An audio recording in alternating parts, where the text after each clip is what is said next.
You are listening to A Scary State, and this week we're talking about Indiana. So, MacKenzie? Yes, Lauren? Let's get scary. All right, so this week I have one of my best friends on the show. We have been friends for 17 years. Yep. So, hi, MacKenzie. Hi. Happy to be here. Thank you. Thank you so much for being here with me. So I do, as we jump into this, have a little bit of true crime news. Ooh. Okay, so this is a story from our neck of the woods. You So, mean, like, where we grew up? like Loudoun County. Oh, wow. Yeah. So a 21-year-old from Leesburg, Virginia was arrested and charged with the second-degree murder of his father, What? a brewery owner in Loudoun County. He's also being charged with credit card theft and credit card fraud. So Dean Lake was Skylar Lake's father. Skylar Lake was the 21-year-old. Uh-huh. He was found dead on Saturday with apparent trauma to the upper body. Wow. Yeah. So Skylar Lake went on the run for a little bit. It was like a day or two. And then he was picked up and has already been charged. Whoa. Yeah. Credit card fraud and murder. Yeah. Very different Right? crimes. Yeah. Oh, my God. Yeah. Is there a reason, like, why did he kill his dad? Apparently the house, like, stuff at home was, like, very, like, tumultuous. Mom's not in the picture. Yeah. Like, relationship with dad is horrible. Yeah. Wow. But yeah, so that's wild. That is wild. And then, okay, I have a scary story that happened. Okay, so this past weekend, Joe went out of town to play golf with some of his friends. So it was just me and Roy in the house. So I have been wanting to watch Midsommar for a really long time, but Joe wouldn't watch it with me again. So I was like, you know what? I'm going to watch it by myself. And it's like a scary movie of this girl who goes to a cult. It's really good. I'm never going to watch it. I think you'd like it. It's not like haunted house scary. I think watch it with me. You'll like it. You might not like it, but we'll watch it. And so anywho, so I go to bed kind of late that night because it was Saturday night, so why not? And I went to bed at like 11:30. So at 2:30 in the morning, I'm like jolted awake. Oh, God. And I wake up to like so how our house is set up, we have our main floor and then we have a loft upstairs and we sleep in the loft. What? 2 seconds. I'm like, why are you explaining to me? For some of those people who have not been in my house. I'm like nodding my head, being like, oh wait, they can't see you nod your head. Like you can't like. So I forgot that we're recording this, and so you're telling everybody this story. Yeah. So, as you know, MacKenzie, from our loft, you can see down into our living room where our TV is and stuff. And so, yeah, so I sprung awake at 2:30 because our TV downstairs had turned on randomly. Oh my God. It was so terrifying. So I like tiptoed downstairs and I like looked around and I turned it off and I come back up and I was like, what if this was a serial killer's attempt to like turn it on and scare me and wake me up, and now there's someone in my house because, you know, I think there's someone in my house all the time because of the creepy attic. So why would they want to wake you? They killed you. I don't know, to scare me or something. So anywho, it was terrifying, and then I guess I was just so tired that I thought about how scared I was, and then I fell asleep. So That puts you to sleep? well, I was so scared, and it was like 2:30 in the morning, and I just fell back asleep. Well, I would have been awake for the rest of the night, but Yeah. and did it only do it that once? Uh-huh. So But you- see, it's happened. Okay, so that's happened twice Okay. since we've owned the TV. One time when Joe's been here, obviously, and then the other time has to happen when I'm all by myself. Sure. Yeah, So you have very a ghost. terrifying. I hope not. But like I said, we've heard like weird things, and Roy is freaked out by the room we're currently recording in. You're welcome. And that's the door that he destroyed to get into because there was something in this room that he needed to see. Huh. I don't know. And I like, think you have a ghost. we might, because when I'm in the bathroom in our room, he guards it. Like he'll stand outside the door and guard it as I'm in there by myself. It's very creepy. Maybe it's Albert. Maybe I he was gonna left my say. apartment and came here. Maybe they're friends. Maybe. there's two ghosts. Maybe. I could give you the sweater vest. So MacKenzie has a ghost in her house. She randomly had a sweater vest show up. Don't know who it belongs to. I told her to keep it as to not anger the ghost who it is attached to. Yeah, so now now it MacKenzie- just hangs on my closet. Yeah. Don't know who it belongs to. He's a nice ghost, apparently. He hasn't done anything yet. It's So a naked ghost, too. all right, so let's get into Indiana. Alrighty. It's the Hoosier state, right? Huh? I don't know. I think so. Okay. Indiana, nicknamed the Hoosier state. I need to look this up. I don't want anyone to think I'm stupid. Hoosier. You would have said that so wrong. Indiana. nicknamed the Hoosier state, and I looked that up so I know it's right, joined the Union on December 11th, 1816, and became the 19th state. No one really knows where the word Hoosier comes from, but there are many theories. Among the most popular are, when a visitor would knock on a door, the owner would yell, Hoosier! Like, who's there? Another... It's like a bad knock-knock joke. I know, but that's what it is. Another is that the rivermen here were so good at beating or hushing their adversaries in brawls that these men became known as hushers, which over time became Hoosiers. Hoosiers? What's a riverman? I guess people who work on the river? I don't know. This was a long time ago. Like, long time ago people. Long time ago. It has also been nicknamed the Crossroads of America and the Hospitality State. The Hospitality State nickname shows up on Indiana license plates. Indiana translates to Land of the Indians or Indian Land. Some weird laws. Yeah. In Warsaw, it is illegal to throw your couch at your neighbor. I mean, if you could do that. Between the months of October and March, you are not allowed to take a bath in Indiana, which would suck because those are the perfect bath months. Can you shower? Yeah. You just can't, like, lie in a bath. Why? I don't know. Some weird laws that they have in Indiana. In Gary, in order to go to the movies, to see a show, or to get on public transportation, you have to go 4 hours without eating garlic, which is very thoughtful. Honestly, I think everybody should do that. Yeah. Nobody wants to smell that. Yeah, I agree. And if you are driving down Main Street in Evansville, it will be illegal for you to drive your vehicle with the lights on. Even at night? I think so, which seems very counterintuitive. Unless it's like a really bright street. Yes. There's no way to know. Interesting. Unless we go there. Indiana is the least expensive state in the U.S. west of the Appalachian Mountains. And also in Evansville, you can try a real brain on a bun. Ew. So, like, a sandwich at the Hilltop Inn is legit a pig brain sandwich. Ew. Yeah, I don't think I would want that. There's this thing called the shoe tree located in Milltown. It is literally a tree that is covered in shoes. No one knows how this started or why, but people still add their shoes to this tree to this day. That's kind of cool. Yeah. The town of Muncie is well known for its UFO sightings. Several police reports state people seeing triangular objects that hide behind orange clouds. A portal to hell may also be located inside of a house in this town. There is a weird phenomenon that happens in Kokomo. There is a dull and endless hum that can be heard just in the air in Kokomo, but only 2% of the population can hear it. No one knows where the hum is coming from or how to stop it, and it has been dubbed the Kokomo hum. There is also a creepy tunnel called the Big Tunnel, located in Tunnelton. It is perfect. Right. It is rumored to be haunted by a man who died while the tunnel was being originally built. He is seen carrying a lantern in one hand and his head in the other. Ew. And according to the research we always use from Radford University and Florida Gulf... my alma mater. Your alma mater. And Florida Gulf Coast University, Indiana is in the top 11 states with the largest number of serial killer victims at 341 since 1900. And talk about one of them today. Oh. And Indiana has 8 known serial killers. Again, one of them today. One of them today. So, MacKenzie, who might that be? His name is Herbert Richard Baumeister. Okay. And that is how the internet told me to pronounce his name. Baumeister doesn't seem like a very scary name, but he was not a good man. So Herbert Richard Baumeister was born on April 7th, 1947. A day after Mom's birthday. I know. He was born in Indianapolis, Indiana, and was the oldest of 4 children. His childhood was relatively normal until he reached his adolescent years. As it seems to be. And then he started to show antisocial tendencies, and by the time he was a teenager, he was diagnosed with schizophrenia. However, he didn't get any treatment. Like, there's no documentation that he got treatment after being diagnosed. And this was like in the 50s? Yeah, it would have been. Yeah. Oh, yeah. So, of course, there's nothing. He was in and out of college over the years, but he never graduated.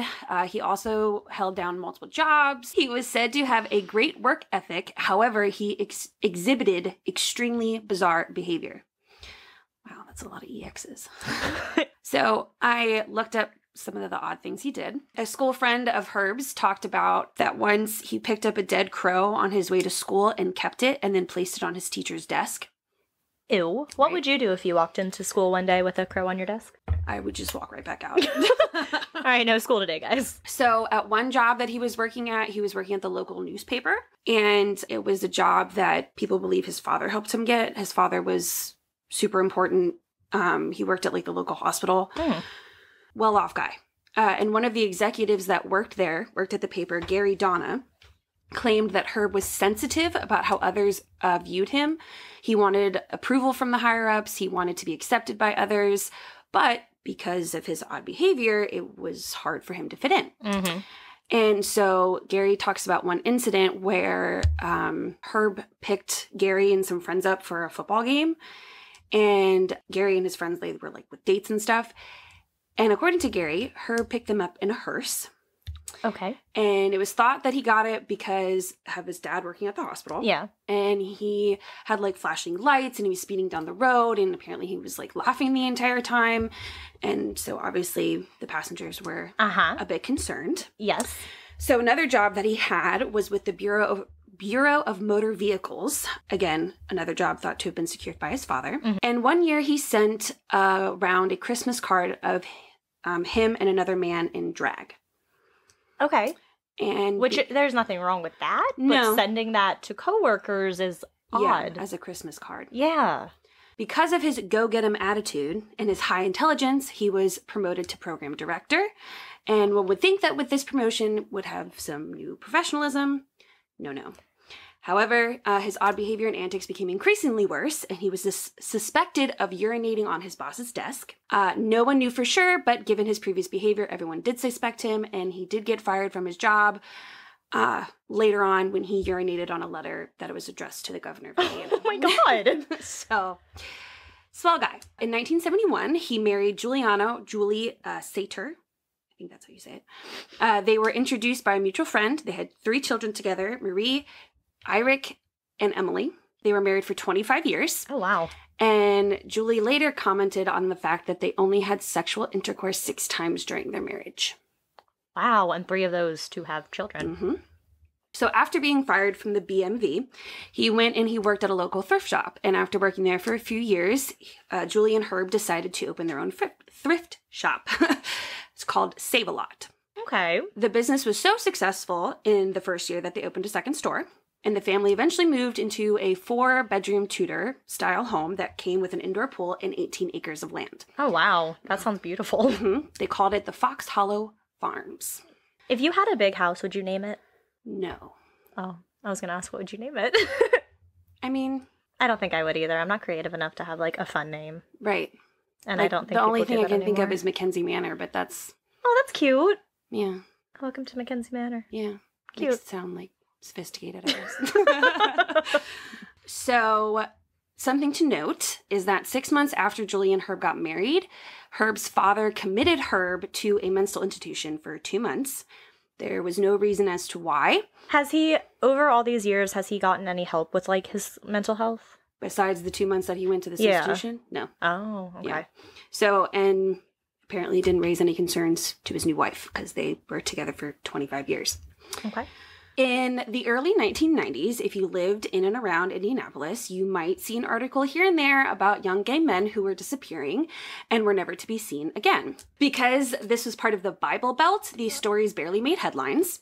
Oh, I didn't realize the Bible Belt went up that high. Mm-hmm. And most people assumed that these men went to other cities that were more accepting of their way of life. Yeah. And the officers investigating these missing men were also very lethargic in pursuing answers. Mm-hmm. Which kind of relates to mine in a way.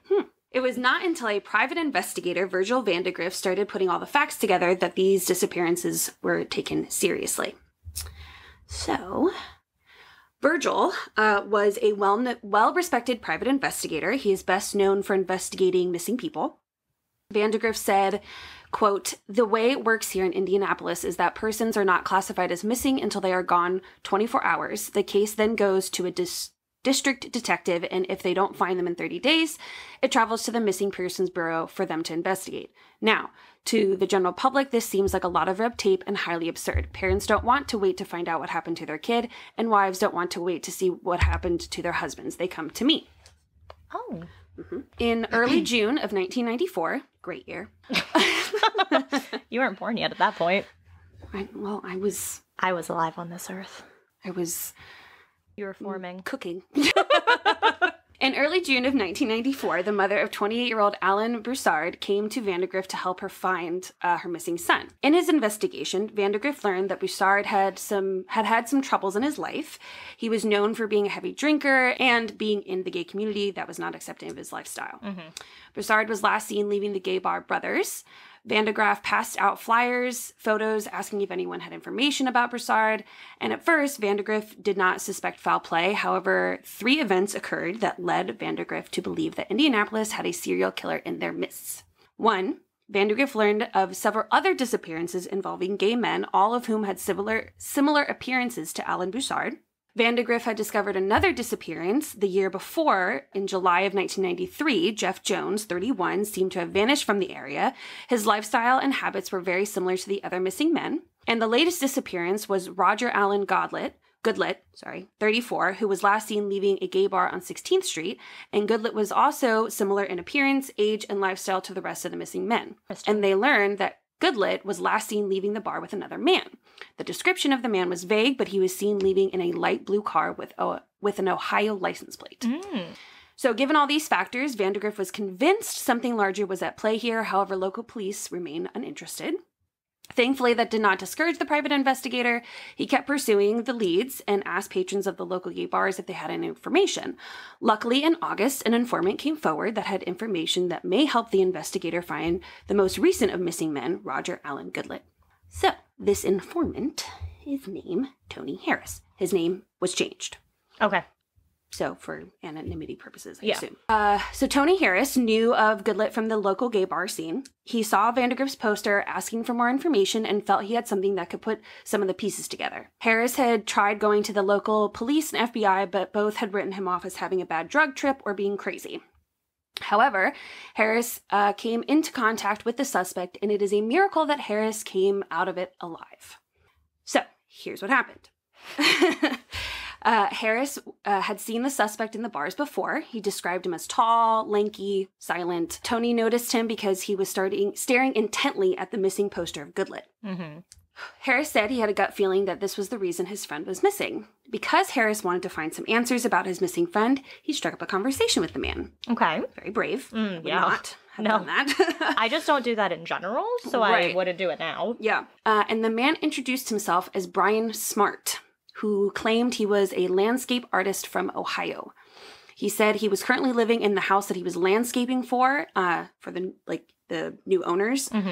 And he invited Harris over for cocktails and a swim. No. Harris was hesitant, but decided to go with him. No, never go with them. And remember what Herb has in his house is an indoor swimming pool. Yes. So later they arrived at this large Tudor mansion. Harris said he could make out farm on the sign out front. Harris was led through the house to the basement, and he noticed that there was a subtle amount of clutter, and noticed many mannequins around the room. No, that is one of your first signs to be like, absolutely not. Oh, it gets crazier. Oh no. So Brian noticed Harris staring at the mannequins, and he said, I quote, "I get lonely down here. They give me company." Red flag number 2. Right. Brian had convinced Harris to go for a swim, and while in the pool, Brian started raving about choking someone during sex. Third red flag. As Brian carried on about... Which, if that's your thing, that's totally fine. Sure. But knowing what this guy is, that's why it's not okay. I think the mannequins would just... That would be my first thing. I'd be like, I can't be here. You know, like... Yeah. As Brian carried on about his asphyxiation desires, Harris became convinced that Brian had killed his friend Roger Goodlet. So, Brian convinced Harris to choke him using a hose, and while he did that, Brian partook in sexual acts. Okay. And at this point, Harris doubted that Brian was his real name, and he wanted to find out more about his missing friend. And he was also terrified. Yeah. And so he did whatever Brian told him to do because he was scared. And something to note, too, is that when I was looking through this research, Harris was saying that he thinks Brian was on something. Yeah. He had, tried to make them drinks, and Harris didn't accept the drink. He didn't take That's it, smart. which is good. Yeah. Because he said that when Brian, came back from... I don't know, getting the drinks or doing something, he seemed way different, super hyper. Thought it might have been cocaine. So, yeah. So Harris let Brian choke him with the hose, and he lost consciousness for a few moments, but then he was shaken awake by Brian, and Brian was yelling at him, "You scared the shit out of me. You know you can die doing this. There have been accidents." So feeling bold, Harris outright asked Brian if that was what happened to Roger Goodlet, asking Brian if there was others that this had happened to. And Brian just stared at Harris, seeming to be in a daze, possibly from the drugs. Mm-hmm.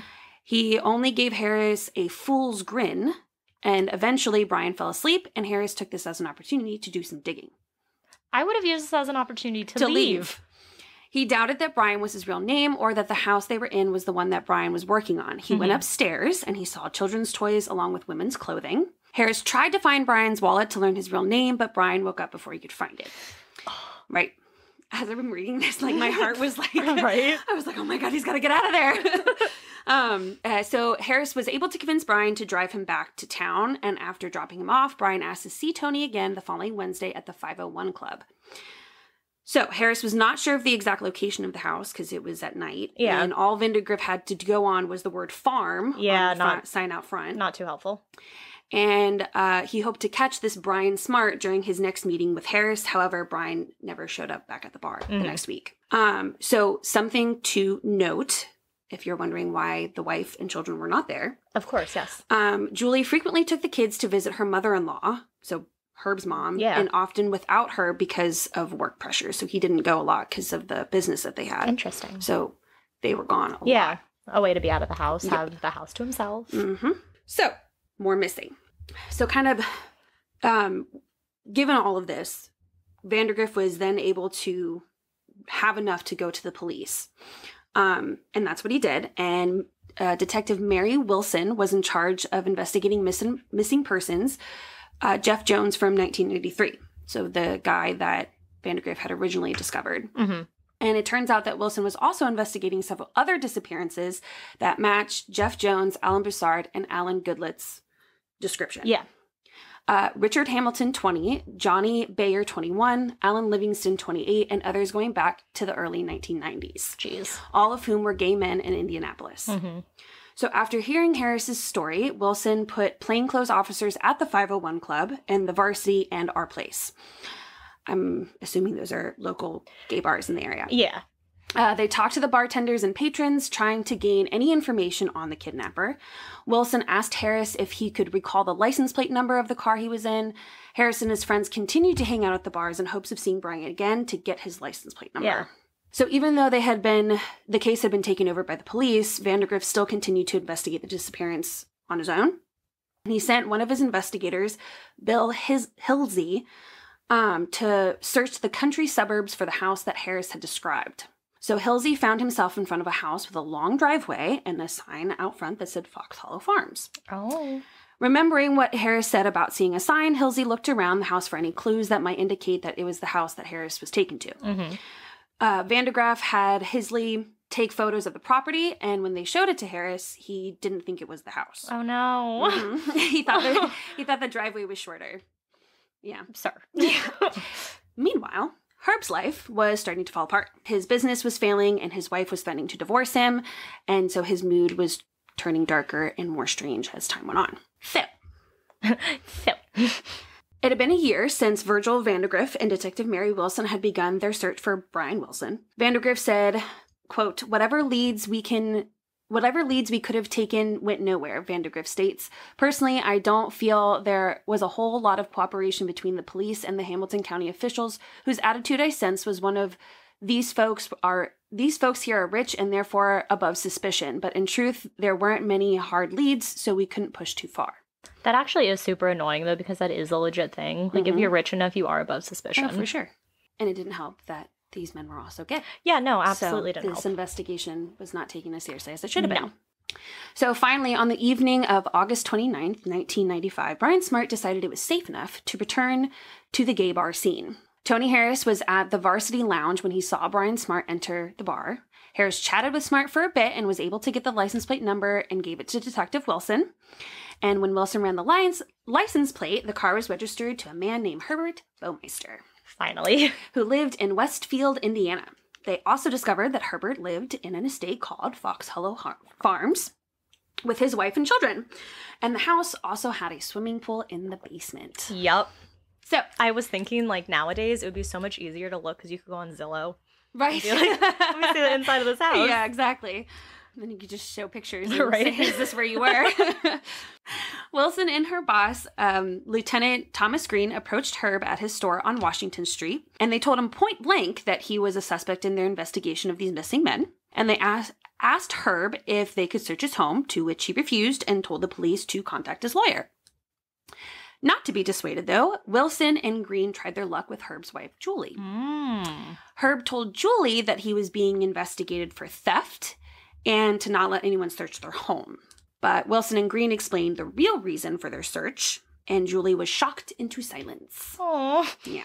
However, the information didn't change her mind, and she still did not let the police in her home. I mean, because in all fairness, like, she doesn't think he did anything Sure. wrong, you know? I mean, I wouldn't want to suspect that my husband did that. Yeah, and also at the same time, you're like, I don't want random cops searching my house for a random reason. So because of the investigation, things between Herb and Julie began to grow sour.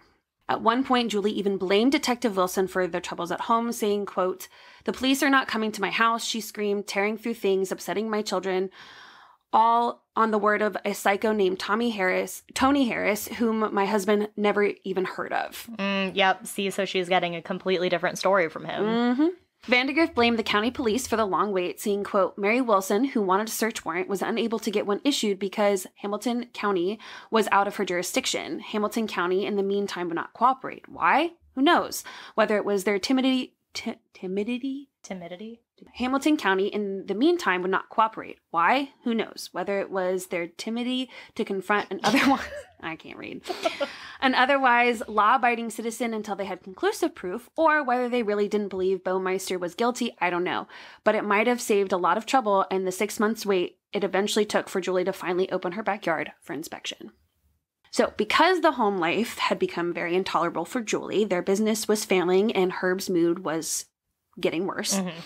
Both of them filed for divorce, and feeling no loyalty to Herb anymore, Julie finally let the police search their estate in June of 1996. Ooh. Yep. So, side note, back in 1994, Herb's son, Eirik, was playing in the backyard and had discovered a partially buried human skeleton. Oh, no. Yep. And he told his mom. And he told his mom what he had found, and Julie asked Herb about the remains, and Herb said that his father used them in his research, since his father was a doctor. And he found it while cleaning and decided to bury the bones, and Julie believed him. Yeah. Okay. So, this is where it gets kind of dark and really creepy. So local policeman Captain Tom Anderson and Detective Jeff Markham, they both highly doubted that Wilson and Green would find what they were looking for, and Julie pointed police in the direction where her son had found the skeleton. And looking at the yard, everything looked in place. The police started searching in patches of dirt, and they soon discovered a bone about a foot long, and it looked like the bone had been burned, and they were not sure yet if the bone was human, but they continued their search. As they continued their search, they soon discovered that what they thought were pebbles and rocks turned out to be pieces of bone fragments. Oh, no. And they were spread all across the yard. I'm already cold in our house, and now I'm, like, extra cold. Yes. The children had been playing in this yard, having no idea what they were walking on. Oh, that's so creepy. Right? Yeah. It gets worse. They turned all the evidence over to forensic anthropologist Stephen Nawrocki. Nawrocki concluded that the bone fragments were indeed human and that they had all been burned. Police, off-duty police, fireman Stephen Nawrocki and his 2 assistants, close to 60 volunteers, helped with the uncovering of 5,500 bone fragments. Oh my gosh. All across the 18-acre plot of land. Damn. However, their search did not end there. Neighbors informed the police of finding bone fragments in a section of land that separates their houses, and when investigators went to search this ditch, they found numerous human ribs, spines, and vertebrae. Ew, oh my god. By the time they finished their search, they had found the bodies of 11 men, and at the time, they were only able to identify 4 of the bodies. Oh, that's sad. So they identified Roger Allen Goodlett, Steve Hale, Richard Hamilton, Manuel Resendez. Just say it all fast, because it'll sound good. Okay. Emmanuel Resendez. There you go. They were not able to identify the other 7 bodies found at the estate yet. So, in the end, Herb was currently living with his mother, visiting with his mother, with their son. And he had no idea that any of this was going on back at his house. And of course, Julie is now freaked out because her son's with him. And so she's scared for his safety. Yeah. And so police were able to get a court order ordering Herb to turn his son over to police. And Herb just kind of assumed that his wife was being difficult about like the divorce and stuff. Okay. So he still didn't suspect anything. Yeah.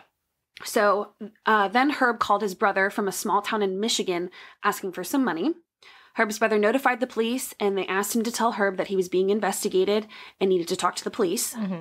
Herb did not listen to his brother, but instead made his way into Canada. And on July 3rd, Herb shot himself in his car in Ontario, Canada.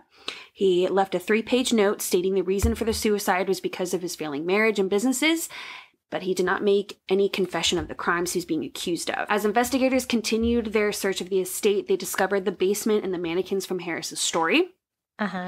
They also discovered a hidden video camera that they assumed was Herb was using to record his victims. Ew. Yep.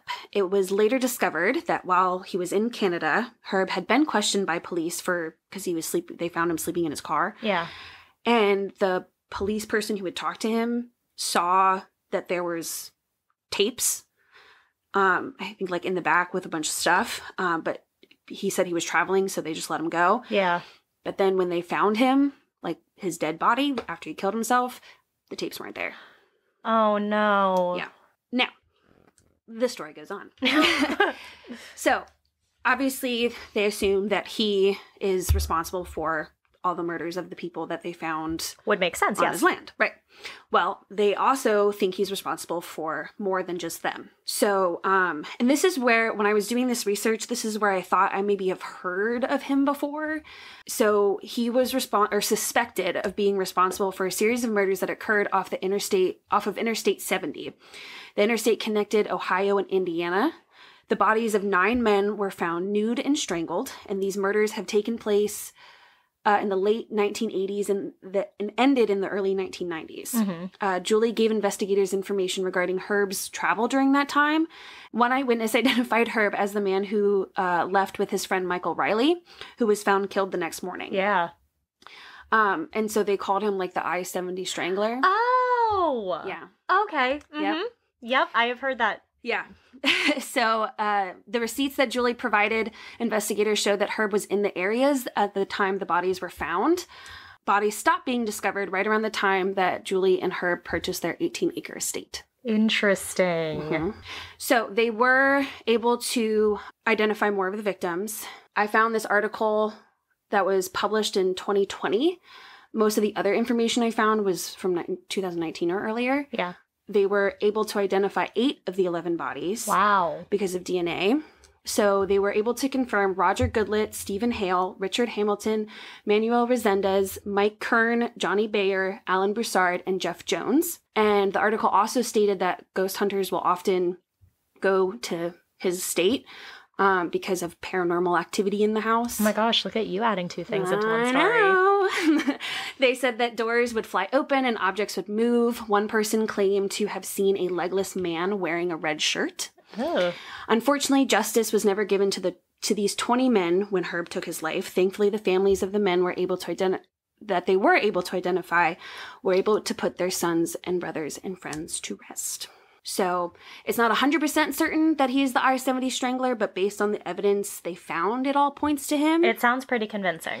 And I do wonder that if these men had not been gay, if they had not been deemed as high risk by police, if justice would have been served sooner. Well, we saw that with Jeffrey Dahmer. He did the same thing where he would, go out and find gay men and bring them back, and the cops would do absolutely nothing about it. I just watched a documentary before I came over here about, I watched that one, but then it was also this guy in England who was a serial killer, and it was the same thing, like picking up gay men, young gay men, and they were deemed as runaways and things like that. It took a while for it to be taken seriously. Yeah. They even talked in the documentary about the prejudice that was against these men. It's awful. And how it impacted the investigation. Oh, absolutely. Yeah. So even the local police doubted Mary Wilson, who was an investigator, and that was part of the reason why things were stonewalled, because they doubted her. And they didn't really put any effort into any of these missing people. And had they given it the same attention they might have given it to a straight person, then maybe justice could have been served. A lot earlier, too. Wow. So that is Herbert Richard Baumeister. Well, good job, MacKenzie. Thank you. Thank you. Wow. Yeah, that's awful. Yeah. Yeah. It's a wild one. It was, whew. Yeah. Just when I thought it, like, I was so engrossed in Yeah. research and just reading everything and trying to figure out, like, what to include. And oh my gosh, there's so much. But I mean, especially with, like, him potentially being, like, the I-70 Strangler, too. Like, that's wild, because that's one that I've heard before. Exactly. And that's kind of what, when I was reading it, I was like, you know, obviously trying to find something that's not quite as well known. And I had never heard of him before. But then when I read more about him possibly being the I-70 Strangler, that I was like, that kind of sounds... That, like, rings a bell, yeah. Sounds familiar. So, yeah. Wow. Well, good job. Thank you. All right, so the case I'm going to cover today hits a little bit closer to home for me personally. So when Nora and I started this podcast, we joined a ton of different Facebook groups to, like, you know, figure out what we were doing and kind of get that help from people when we needed it. Yeah. And so one of the groups we were part of discusses true crime and whatnot and podcasts. So I was scrolling one day and I came upon a post from a woman who her son had been killed. And very recently. And she was looking for someone to help cover her son's case and to get the word out, to just find out what happened to him and hopefully get justice for him. And she was just reaching out to a ton of different... the whole group to just be like, if you have a podcast, like, I would really appreciate if you cover his case. So, of course, I messaged her and I said I would... you know, I want to cover this case. So she's hoping that by people sharing Alex's story, his story can get out there and maybe hopefully she can get the answer she's looking for about what happened to her son. So I reached out to her and I told her I wanted to help share his case. And I spoke to her on Friday as well, like this past Friday. And I was like, hey, I have all the notes for the case. Like, is there anything you want me to include? Anything you don't want me to include? Like, please let me know. And she is just the sweetest person. And so she sent me a ton of information. So yeah, I want to cover his case and just do a really good job. Okay, so before I start, I want to give a shout out to Beyond the Rainbow podcast. So I listened to their episode on Alex and they gave like a lot of really good information on the case. And I also like what their podcast stands for and why they cover the cases they do. So Beyond the Rainbow obviously is LGBTQ, and they focus on, you know, those who have gone missing or who have been murdered who are in that, like, who identify as LGBTQ. So Alexander Blake Vandalson was born on December 20th, 1999 under a different name. Though he was born prematurely, Alex was described as being a happy kid. By age 14, Alex came out as lesbian. Then by the age of 15, decided that he knew he was male, so he was planning on transitioning. He started going by the name Alexander. So I didn't want to use his dead name, so that's why I didn't mention it. So I'll just refer to him as Alex now and throughout my story. So when Alex turned 18, he began the transition. At this point, he hadn't started with any steroids, injections, or surgeries, but was actively identifying as being male. Beyond the Rainbow mentioned that this is a big first part of the whole transition process, the actively identifying as the other gender. So what I love to hear was that Alex had many supportive friends and a very supportive family, minus his biological dad. So Alex's mother was incredibly supportive of the decision Alex was making, and even offered to help pay for the transition when the time came. That's wonderful. Yeah, it really is. She just seemed so sweet. But Alex said that this was his thing. He wanted to do it on his own and he wanted to pay for it completely. He graduated from McCutcheon High School. Growing up, Alex enjoyed rollerblading, hiking, spending time with his friends and family, seeing old trucks and old cars and just watching the sky. He was also an advocate for peace and equality, even without really knowing that he was being an advocate. So he would attend peaceful protests. He was very active during the whole, like, Black Lives Matter movement, especially after the George Floyd incident.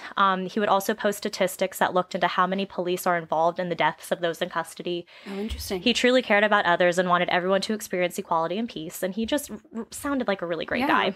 So he is remembered as always loving to make people happy and always being there to help someone if help was needed. But Alex also suffered from depression and anxiety. He did know this was something he was dealing with, and he did actively seek out help, was seeing a therapist, and was also taking medication. He had such a good understanding of when he needed help that in October of 2020, he tried to check himself into the Sycamore Mental Health Facility. He knew they offered group sessions, and he felt that it would be more beneficial to him than the one-on-one therapy he was already having with his therapist. But the Sycamore facility was hesitant to accept him at first, as they didn't believe Alex really qualified for needing to be there. He didn't seem to be in crisis at the time, but this prompted Alex to reveal that he had, in fact, thought about suicide recently, so he was admitted. I think he was there for, like, a couple days to a week, maybe. So, like, what would they consider being in crisis? Like, if he's asking to be checked in, like, why would they turn him away? I don't know. I feel like there's such a crack in the mental health in the United States where, you know, you could be actively needing help and it's just awful. There's not enough resources. There's not enough people. Yeah. So I just feel like they didn't see him as, like, you know, wanting to do it at that exact moment or something, you know? Right. But Alex was always very open about his struggles and what he was facing and was always upfront about who he was going through. One incident that I heard about that happened to Alex in October of 2019 was that he had been robbed at gunpoint. Oh, my God. He wasn't physically harmed, but this event definitely took a toll on him, like, as a person. And to make matters worse, it wasn't a random incident. This robbery had been set up by a friend, and I say friend in quotes, of Alex's. So that just adds to the emotional and mental toll of this incident. It was set up by a friend? Apparently, yeah. Apparently the friend, like, set up this robbery to, I don't know why. Was it supposed to be a joke? Like, I have no idea. What awful person does that? I didn't hear much more about it, but I wanted to include it. Yeah. So Alex was also very active on social media, as many 21-year-olds are. Beyond the Rainbow read some of Alex's Facebook posts during their episode. So the posts really helped to shine some light on who Alex was. He seemed sweet, caring, and really wanted to get better and get a better handling on his depression and anxiety. Good for him. In his posts, he would also mention how his main goal was to make others happy and to make others smile no matter what he was personally going through. Though young, Alex suffered from arthritis when it was cold out and had chronic asthma. His asthma could get so bad that even on a short walk, Alex would have to have his inhaler with him because even those short walks could get tough. Yeah. So at the time of this incident, Alex was 21 years old and living in Lafayette, Indiana. So sadly, our story begins in February. February is cold in Indiana, and this February was no different. The recorded temperature was 21 degrees Fahrenheit, which is -6 Celsius, but felt like 4 degrees Fahrenheit or -15 Celsius with the wind chill. On February 3rd, 2021, for unknown reasons, Alex left his house at 11:44 p.m. He didn't tell anyone where he was planning on going or why he was leaving at this time. Did he live with anybody? He lived with his parents. Okay. So he had, I think it was his mom, I don't think his dad was in the picture, and his sister. Okay. And at the time of this all happening, it was him, his sister, and I think his aunt or something in the house. Okay. So the last sighting of him was from the security camera at his house, showing him walking to the end of the driveway, turning and walking away. And like I said, it was cold. That night, the temperatures dropped to about 20 degrees, and there was a foot of snow on the ground from a previous snowfall. And Alex definitely wasn't dressed for the weather. He was wearing sweatpants with a pair of jeans over them, a long-sleeve shirt, a light black hoodie, tan leather boots, and a beanie. So definitely not the right clothes to be going outside in the middle of the night in below, like, freezing weather. Yeah. Alex also didn't bring anything with him. He didn't take his car, his keys, his phone, his glasses, so he literally just walked out. Or his inhaler. Oh, God. So remember how I said Alex had asthma? So even on short walks in nice weather, he would have needed that and brought his inhaler. Right. So there's no way he would have gone out in the cold weather on a walk without it. And I can only assume how bad asthma can get in the cold. Sure. So at 2 a.m., Alex's parents returned home after work. Probably seeing Alex's car still in the driveway, they went to bed, sure that Alex was inside sleeping. Yeah. The next morning, February 4th, 2021, Alex's mother, Jennifer, woke up and noticed that Alex wasn't actually home, but she wasn't concerned. She assumed Alex was spending time with his girlfriend at her place, where he usually was when he wasn't home. Mm-hmm. But not much later, Alex's girlfriend arrived at the Vandalson household after she had been unable to get a hold of Alex. Jennifer was at work at this point and received a phone call from Alex's girlfriend, Genesis, informing her that her son Alex wasn't home and no one could get a hold of him. Immediately upon getting this call, Jennifer left work to search for him. The moment she arrived home, around 10:03 p.m., she worked very late. Yeah. She called 911 and reported her son as missing. She was informed that an officer would be dispatched to help her file the report. But something weird that was found when they returned home. So like I mentioned, Alex left without his phone, wallet, or keys. All of these were found in his room. He also had a lined sheet of paper lying on his desk that read, quote, "Please give back to Genesis. Her journal, boxers, house key, bracelet, anything else she has here," end quote. Genesis's number was also written 3 times on this piece of paper. So no officers ended up replying to the initial 911 call. Why? So Jennifer believes that they didn't show up because in the past, they had been to the house a few times to do well-being checks on Alex, like to, you know, right. If you suffer from mental health, sometimes it's something that you do. Sure. And they had, in one of the reports I read, they said that they didn't show up because they've already responded to these type of calls at the house. And Jennifer was like, no, you haven't, because he's never been missing. Yeah. So she believes they assumed his disappearance wasn't a big deal and that he would be back soon. Wow. Mm-hmm. So at 11:30 p.m., she called 911 again and was told the same thing, that an officer would be dispatched to her location. So finally, a little after midnight, so over 30 minutes later, a sheriff showed up and the missing persons report was filed. So right here, I want to take a little pause to explain a few things about the Tippecanoe County Sheriff's Department. On a website called policescorecard.org, you can select a state and the county you want to look to and look at the scorecard for that certain sheriff's department. Oh, interesting. It's actually really interesting to go on. So out of a score of 100%, the Tippecanoe County Sheriff's Department had a score of 47. Oh my God. MacKenzie, if one of your students got a 47 out of 100, what would their score be? An F. Thank you.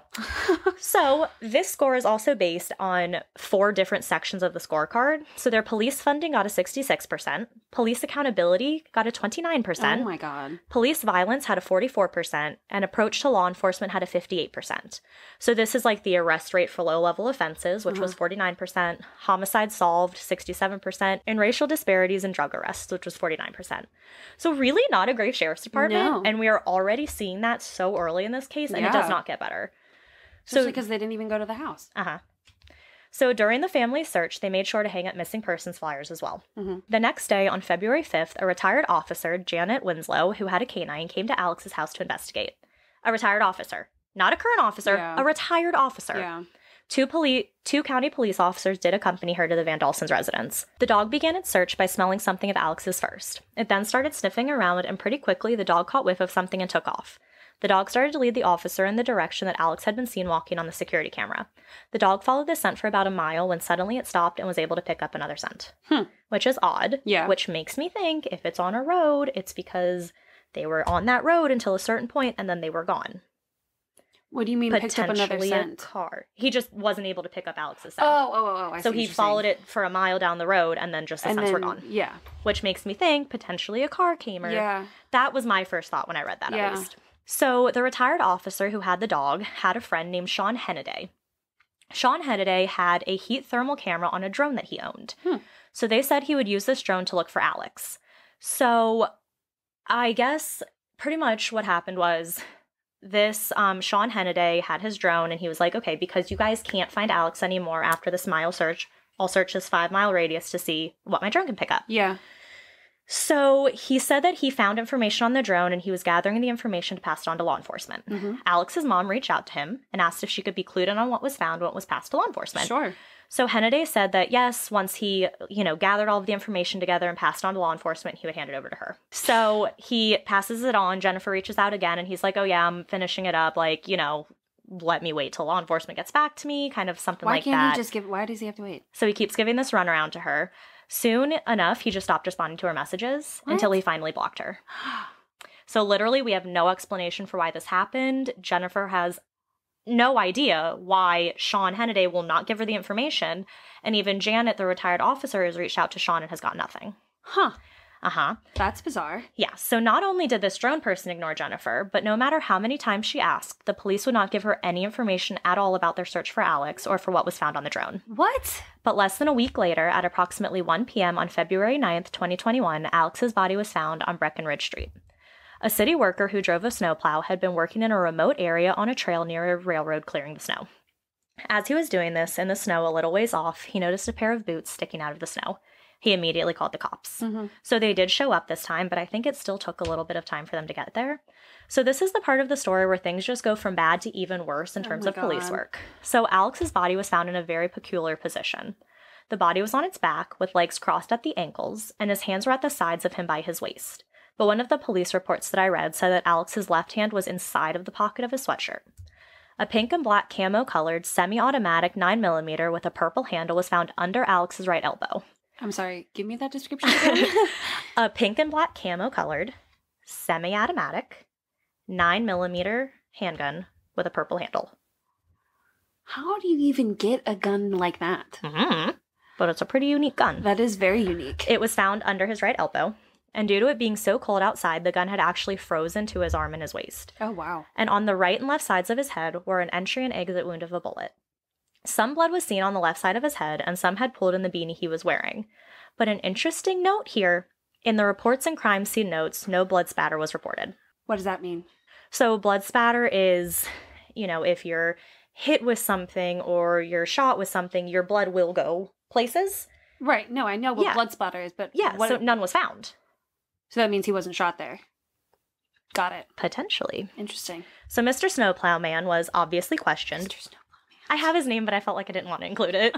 So he was obviously questioned, but was ruled out as having no connection to Alex's death at all. Right. He did provide an important piece of information to the police, though. He told police that he had seen footprints near the body, but stated that they must have been there for a little while, as they had been snowed over a bit with the recent snow that had come through. Interesting. The police said that they would look into these prints, but guess what? They never didn't. did.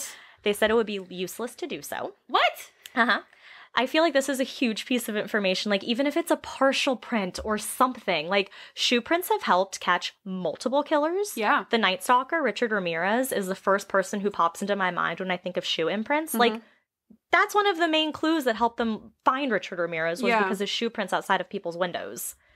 So at first, the police didn't have an ID on the body that they had just found, but it was soon determined that this body fit the description down to the clothing of the missing person posters that had been hung up around town. Alex's body was found at 1 p.m. that day. Wait a minute. They identified him based on the missing persons poster, not their information about him? Yeah. That's how one person, like, recognized him. Was like, oh, I've seen these pictures, like, you know. Wow. Yes. So, his body was found at 1 p.m. that day, but police didn't notify his family of this discovery until 4:15 p.m. So, I get it takes a little bit of time, but, like, not that long, especially when someone has already filed a missing persons report. And about the location where the body had been found, that remote trail, that area was almost 10 miles from Alex's house. That's far. That is far. In the middle of the night, cold, and he has asthma. There's no way he walked there. Exactly. So when Alex was found and when it was determined how far away he had been, his mother said the exact same thing. She said there was absolutely no way he walked that far in this cold of weather. Nobody would walk that far. No.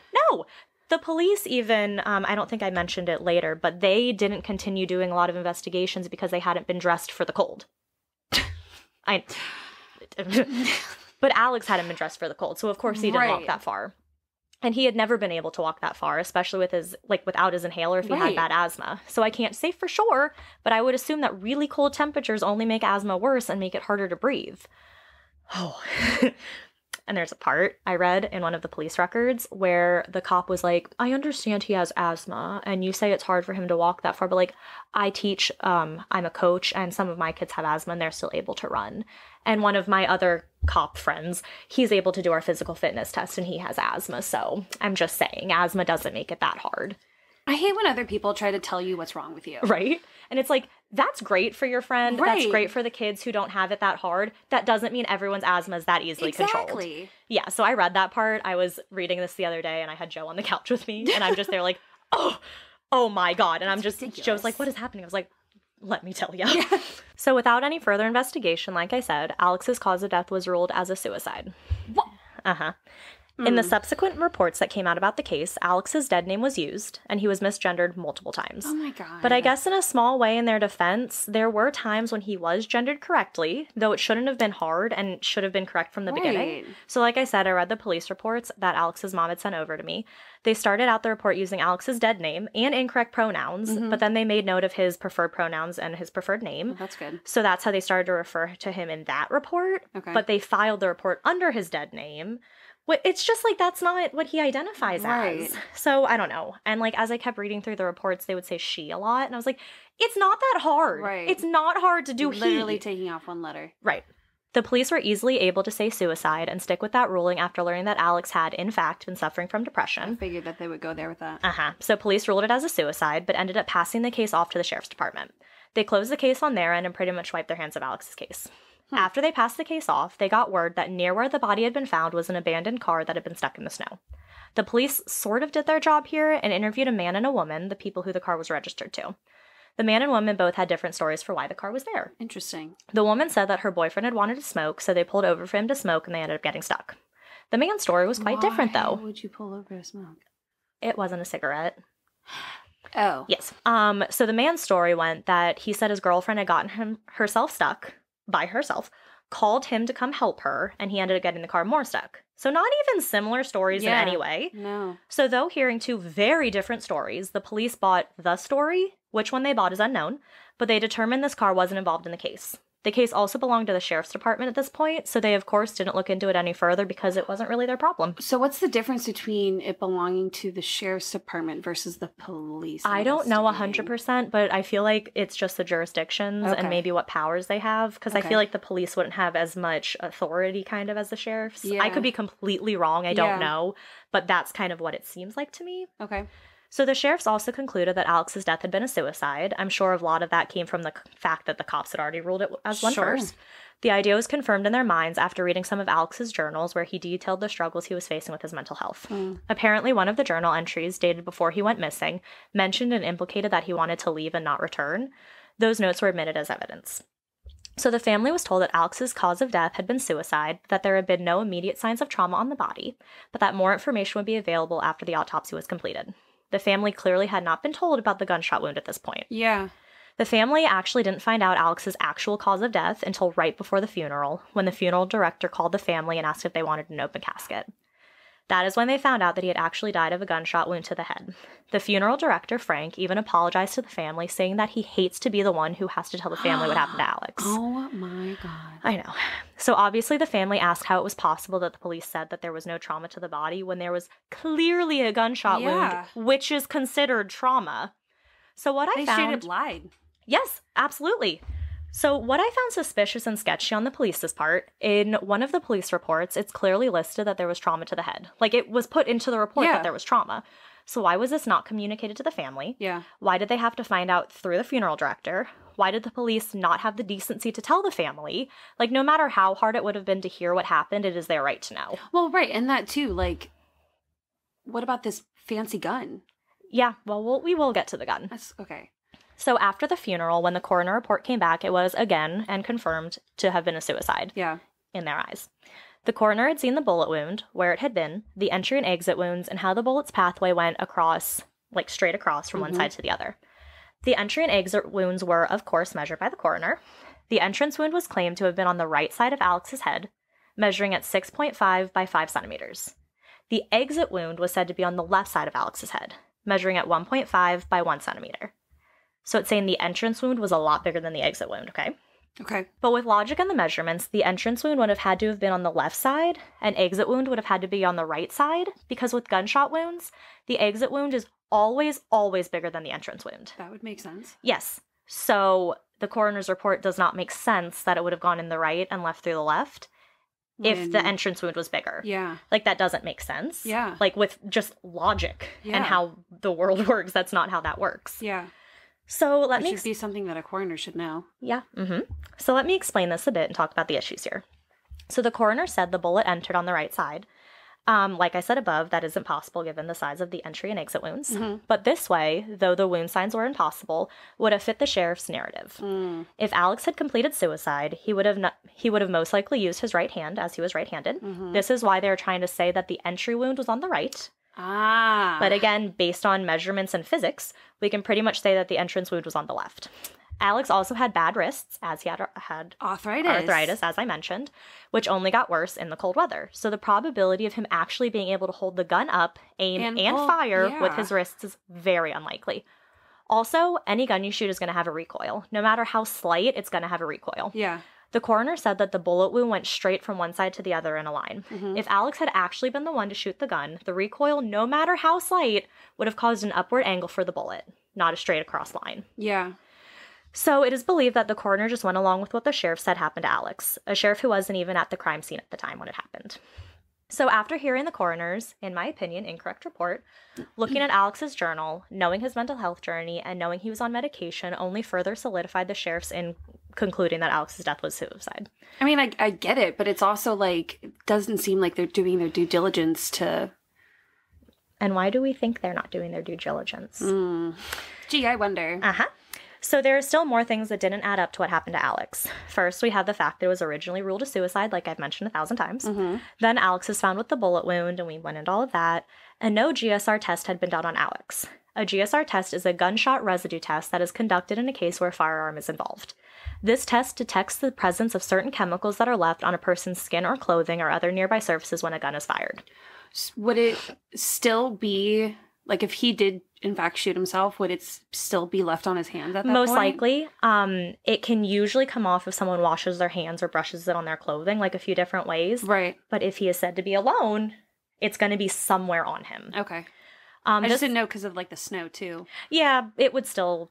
There's You would ways think that they'd it would still be test there. for it anyway. Yes. So this kind of test is also considered to be reliable and can be admitted as evidence in a case. But the police said that it is actually no longer performed and they don't do it anymore. Why? So in one of the reports, it says they don't do it because it's not reliable and because it's not able to be used in, like, court records or whatever, like, admitted as evidence in a case. But online, I did read that it could be, so I don't really know. There's a little discrepancy there. But they say they don't... discrepancies. Yeah, but they say they don't do those tests any longer. So I don't know.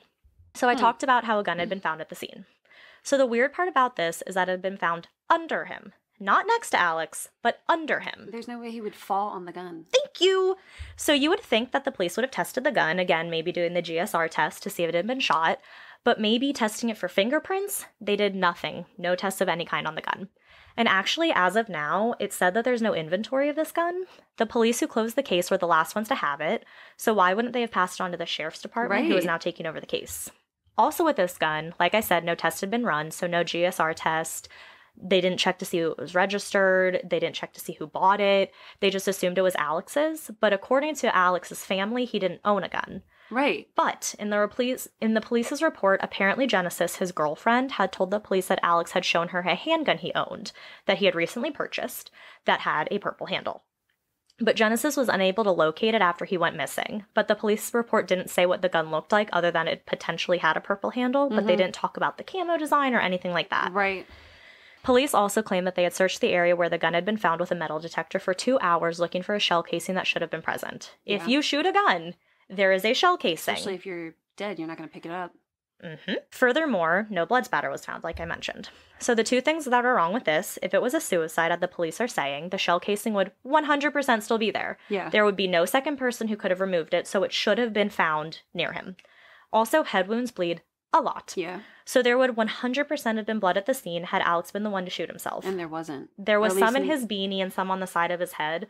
But none anywhere else. And there would have been blood somewhere else if that is what happened. There was snow on the ground, so red blood, snow. Right. You're going to notice it. It would have been hard to miss. Exactly. Police also said about the position that Alex's body was found in that it did look like it had been posed, but later they changed their opinion to say when further details come to light. But the police never said what these additional details were and never provided those additional details to Alex's family. And on top of all of that, the clothes Alex had been wearing that day had eventually been thrown away. So again, no test had been performed on them. They threw it away? Uh-huh.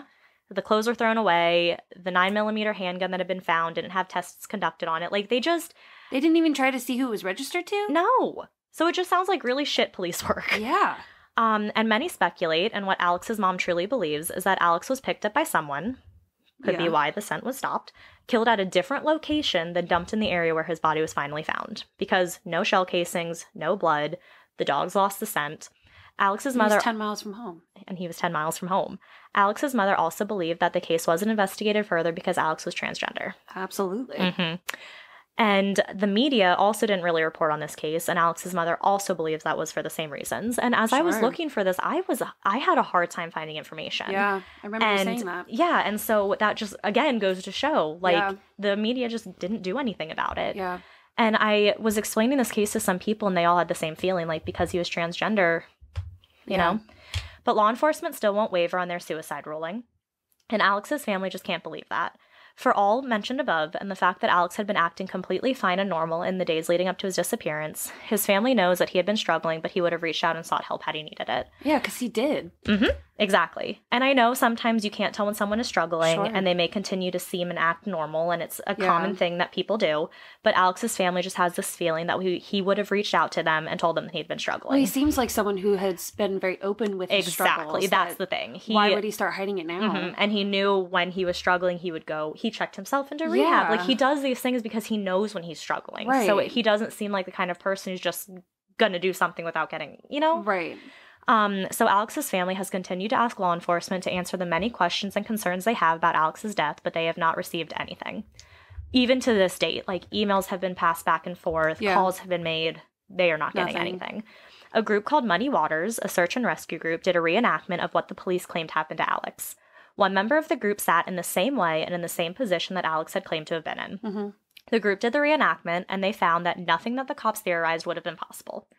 They did the reenactment, and there is just no way that what the police said could have happened. Yeah. The group also believes that based on the size of the entry and exit wounds, that the gun used was not the 9mm that had been found under Alex. Oh, interesting. They theorized the wound would have come from a 45mm, but surprise, surprise, that was never looked into.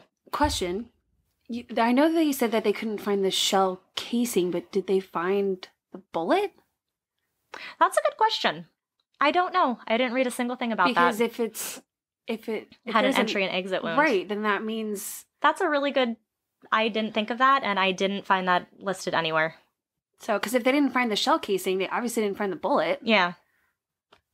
I found a shell casing at my old neighborhood. I remember that. So this is how the police described what happened to Alex to end up in this position. So this is their thing. Okay. Quote, based on everything at the scene, it appears that Alex sat down with his legs crossed and shot himself in the right temple. Like crisscross applesauce? I think so. Once the shot had occurred, the gun fell to the ground and against the body with his arm laying on top. The upper torso fell directly back, causing him to appear to have been laying on the ground. Which still wouldn't make sense if he was found on his back with his legs crossed at the ankle. Right. That's not... It just doesn't make sense. His legs would be... Yeah. Folded in. Yep. So before his funeral, Pride Lafayette, a group in the Greater Lafayette area that advocates for LGBTQ individuals, started a fundraiser on Facebook to help raise money for Alex's funeral expenses. Oh, that's sweet. By Wednesday evening, the day of the funeral, the family had raised over $3,200 from nearly 100 people. Wow. Ashley Smith, the fundraiser's creator, is quoted saying, and this is really sad, quote, "We did not know Alex, but we do know that no mother should ever have to bury a child." Ugh. I'm like getting teary-eyed. So he was someone's child, someone's sibling, someone's grandchild. I don't know why this is making me so It's sad. emotional. I think it's because I talked to his mom. Absolutely. So since this incident, Alex's mother had made a form that had been accepted by Indiana. It asked the Indiana state troopers to take on any cases that the local or county police and sheriffs had denied to take on. Okay. Which is actually really cool. So it's kind of saying, like, the police won't do this, so can you do this? Yeah. She is also currently trying to get the case reopened in order to have it looked at again and has a petition open for this to happen. There's also a GoFundMe that the family has started with a goal of $2,000 to be used to help hire a private investigator. So I'll post all of those links in the show notes. Sure. Part of the description on the GoFundMe page says, quote, "We are asking for donations to help get the case reopened, the case of death reclassified. We need justice for Alex." So I'll also post that. And I did sign the petition. So if other people can sign it, that would be wonderful. If you have the funds or the time, please go sign the petition, help with the GoFundMe. Absolutely. Literally any little bit helps. There's also a Facebook page entitled Justice for Alex Vandalson that has additional information about the case. And if you have any information at all regarding Alex VanDalsen's case, please call the Tippecanoe County Sheriff's Department at 765-423-9388. So that is Alex VanDalsen's case. That is so sad. And I think it's just like, and I think this one got me because like I spoke to, like, so when you do true crime and you listen to true crime, you know that everyone who was a victim is like, they had a family, they had a life, they were people, like, you know, they were a person, like a full person. But when you speak to the family members and you get that kind of different... It's not just a story anymore. Exactly. Yeah. Exactly. So hopefully we can find something. Hopefully there's, you know, because it happened so recently too that there's still time. Like, there's still ways that we can figure out what happened because I don't believe it was a suicide. It doesn't sound like it was. I believe there are way too many like weird things about the case that there's just no way it could be a suicide. Well, and it's like, you know, if the dog lost the scent and then, which means he might have gotten picked up.